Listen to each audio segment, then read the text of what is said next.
ప్రజలు పేదరికంతో చాలా ఇబ్బంది పడుతున్నారు. నా దగ్గర ఓ పని ఉంది, అది చాలా ఈజీ. నిజంగానా? అవును, ఇదే నేను చెప్పిన చోటు. ఈ ప్లేస్ నాకు ముందు నుంచే తెలుసు. లైట్ ఆన్ చేయొచ్చు కదా. మీరు నా పక్కనే ఉండండి. నేను ఎవరో నీకు తెలుసని చెప్పావు. ఈ ప్రపంచంలో జరిగే అన్యాయాలను ఎదిరించడానికి నా వల్ల అయిన ప్రయత్నం నేను చేస్తున్నాను. రోజు రోజుకి రక్తం మీద నాకు ఇష్టం పెరుగుతోంది. నెమ్మదిగా అది నన్ను నియంత్రించడం మొదలు పెడుతోంది. రోజులు గడిచే కొద్దీ నా చేయి జారిపోతోంది. అయినా సరే నాకు దిగులే లేదు, ఎందుకంటే నాకు తోడుగా మా అమ్మ డిన్నర్ రెడీ అయిపోయింది. నేను మళ్ళీ చేస్తాను. నువ్వు వాళ్ళని తీసుకొచ్చి బాత్రూంలో పడే, వాళ్ళ సంగతి నేను చూసుకుంటానుగా.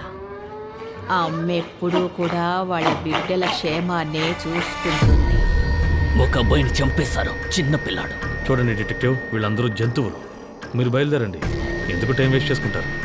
నువ్వెవరో నాకు బాగా తెలుసు. నిన్ను కలవడానికి వచ్చే తను కనిపించకుండా పోయారు. నువ్వు ఏం చేశావు? ఇప్పుడు మనకు ప్రాబ్లం వచ్చింది. అలా అయితే వెంటనే దాన్ని పూర్తి చేయి. నేను ఎంత చెప్పినా వాడి గురించి ఏమీ రాసుకోరా? పూర్తి పేరు తెలియకుండా నేనేమీ రాయలేను. కానీ వాడు ఇంకా తిరిగి రాలేదు కదా. సంవత్సరానికి ఈ ఊరి నుంచి ఎంతమంది పారిపోతున్నారో నీకు తెలుసా?